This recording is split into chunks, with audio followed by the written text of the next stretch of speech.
부당행위 계산부터 가볼게요. 우리 교재 98페이지가 있어요. 법인세법상 부당행위랑 소득세법상 부당행위는 상당히 유사한데 좀 다른 면들이 있습니다. 일단 과세 요건부터 가볼게요. 거래 상대방은 특수관계인과 거래한 거예요. 그다음에 조세 부담을 부당하게 감소시킨 것으로 인정되는 경우예요. 그래서 우리가 법인세법에서도 이상한 행위를 했을 때 부당한 감소라고 봤었던 거죠. 근데 소득세법은 기본적으로 부당행 계산 부인 규정이 적용되는 소득이 한정적이에요. 그래서 이자 배당 중에서는 이자는 적용이 없고 배당 중에서도 사업소득의 성격이 있는 출자 공동사업자의 배당 소득만 적용 대상이 있고 그다음 사업소득, 기타 소득이 있어요. 근로나 연금은 대상이 아니에요.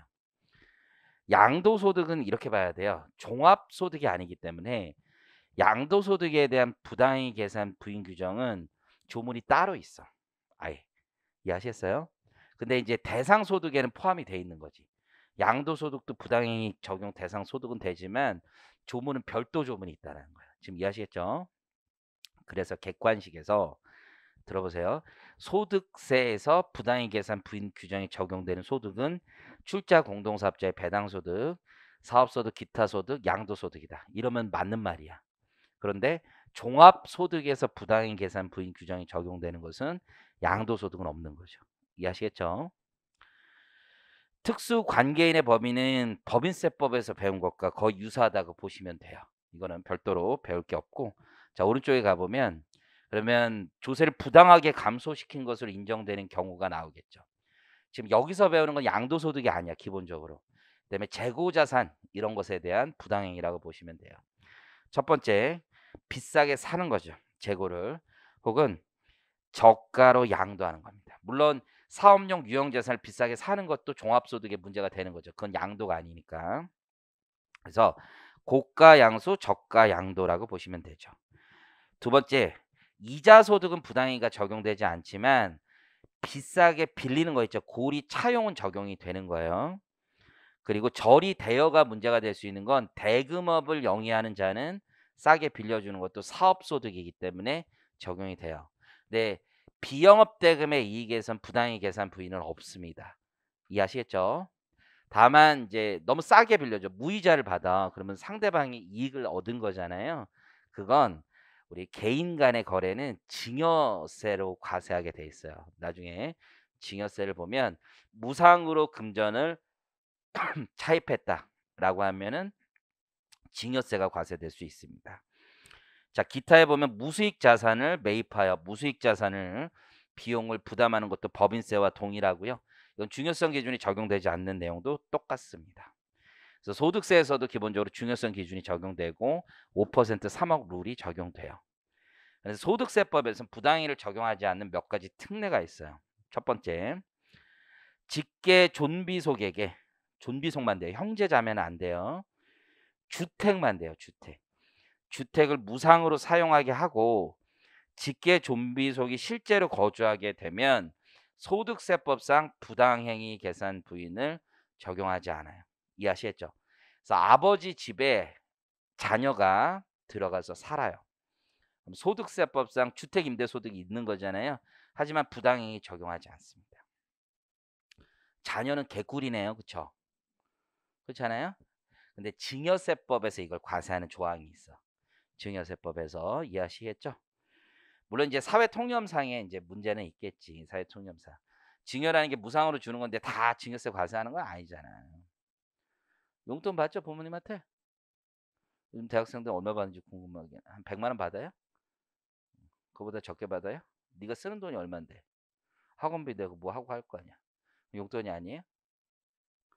아, 순수하게 네가 쓸 수 있는 거? 그래요? 한 50만 원 받나 그러면? 아, 그 정도. 50만 원이면 한 달 요즘 사나요? 너는 얼마 받아요? 한 달에 70만 원 써요?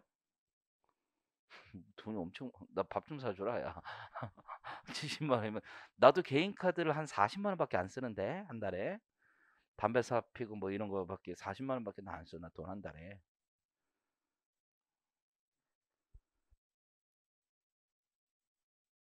어쨌든 그래요. 나와 살면 또 그럴 수 있지. 밥 먹고 저녁까지 먹어야 되고. 그래서 어쨌든 간에 부모님이 주는 생활비 이런 건 증여세 아니야. 부양의무 이행이야. 그냥 인상 상식으로 알아두면 되고. 동그라미 1번 시험에 너무도 많이 나오는 겁니다. 다시 한번 직계 좀비속에게 주택을 무상 임대하고 직계 좀비속이 실제로 거주해야 돼요. 거주까지 하면 부당행위 적용하지 않습니다. 그리고 동그라미 2번 그런데 만약에 그 거주자가 해당 주택에 대한 관련 경비를 부담하고 사업용 경비로 처리하면 필요 경비는 인정할 수 없지. 아버지 사는데 거기 관리비를 자기 사업소득의 비용으로 넣을 수는 없다는 얘기입니다. 세 번째는 법인세법에서는 합병, 감자, 증자 등의 경우 불공정 자본 거래에 대한 부당행 계산 부인이 있었잖아요. 소득세법 영역은 아닙니다. 증여세법 영역이지. 불공정 자본 거래로 인한 것은 없습니다. 적용 사례는 이따 문제를 풀어보면 될 거고요. 오른쪽에 가보면 부당행 계산 부인이 적용되면 어떻게 되느냐. 일단 사법상의 법률 관계를 부인하는 건 아니죠. 그 세금만 다시 계산하는 거잖아요. 그래서 그 세금만 다시 계산하는 거기 때문에 거기 보시는 것처럼 나의 부당한 소득만 다시 계산하지 거래 상대방의 소득을 조정하지는 않습니다. 그래서 내가 저가로 양도하면 고가로 다시 계산하고 저쪽 상대방 고가로 매입한 거를 보는 게 아닌 거예요. 두 번째, 부당행 계산 부인 규정은 당사자 간의 약정된 법률 행위 효과를 부인하거나 기존 법률 관계를 변경 소멸시키는 건 전혀 아니라는 얘기입니다. 그리고 부당하다는 것과 조세범 처벌은 전혀 다른 거죠. 사기 그 밖에 부정한 행위로 보지는 않습니다. 자, 일단 관련 문제 부당행위 먼저 풀어보겠습니다. 챕터 5로 가보시고요. 자, 문제 두 문제 정도 있습니다. 아래 제시한 것은 사업소득이 있는 거주자 B가 21년 특수관계인과 거래한 내용이다. 자, 일단 밑줄 가보겠습니다. 사업소득이에요. 사업소득.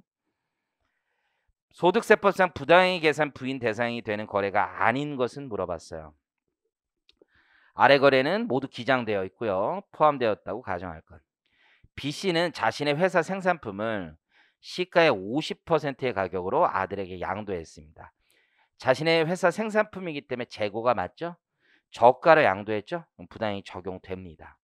2번 B씨는 모친에게 자신이 임대용으로 보유하고 있는 주택을 무상 사용하게 했고 모친이 실제로 거주하고 있습니다. 부당행위 적용되지 않습니다. 정답 2번이고요. B씨는 부친이 소유하고 있던 요트를 시가로 매입했는데 이는 회사의 사업과 무관하며 매입 후 요트 수리비를 지출했어요. 이거 회사가 사용할 자산이 아니라는 겁니다. 그래서 이것도 무수익 자산의 매입은 부당행위가 적용되는 거예요. 관련 비용을 지출한 것도 부당행위 적용됩니다. 사채업을 운영하고 있는 삼촌, 무서운 삼촌이네. 그래서 회사 운영 자금을 시중금리보다 더 무서워 40% 높은 이율로 차입했습니다. 자, 부당행위 적용되는 겁니다. 이해하시죠? 고리로 차용했으니까.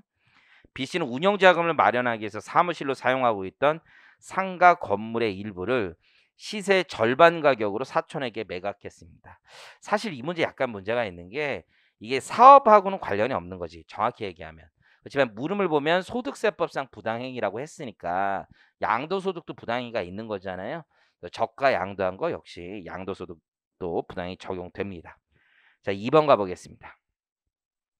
그래서 부당행위 계산 부위는 사실 법인세에서 많이 나오긴 합니다. 옳은 것을 모든 고른 것은 자, 기억 보겠습니다. 대금업을 영위하지 아니하는 그러니까 사업은 아니라는 거죠. 대금업을 영위하지 않습니다. 거주자 갑이 아버지에게 연이율 5%로 10억 원을 대여했습니다. 그럼 이자 소득은 저리로 대여하더라도 부당행위 적용되지 않죠. X가 됩니다. 그래서 부당행위 적용되지 않습니다. 거주자 을이 형으로부터 사업자금을 연 이자율 40% 시세보다 더 비싸게 빌린 거죠. 10억 원을 차입한 경우 이 사업소득 경비를 계산함에 있어서는 고리 차용이 되기 때문에 부당행위 계산 적용 대상이 됩니다. 니은 맞는 질문이고요. 거주자 병이 운영자금을 마련하기 위해서 사무실로 사용하고 있던 상가 건물을 시가의 절반 가격으로 사촌 동생에게 매각했다면 양도소득세 계산에 있어서 부당행위가 적용됩니다. 그래서 저가양도 디귿도 맞습니다. 리을 부당행위 계산 부인에 의하여 총수익 금액에 산입하거나 필요 경비에 불산입한 금액은 사기 그 밖에 부정한 행위로 간주해서 조세 포탈범으로 넘기나요? 큰일 날이죠. 부당행위와 조세 포탈은 다릅니다. 그래서 릴은 틀린 질문이 되고요.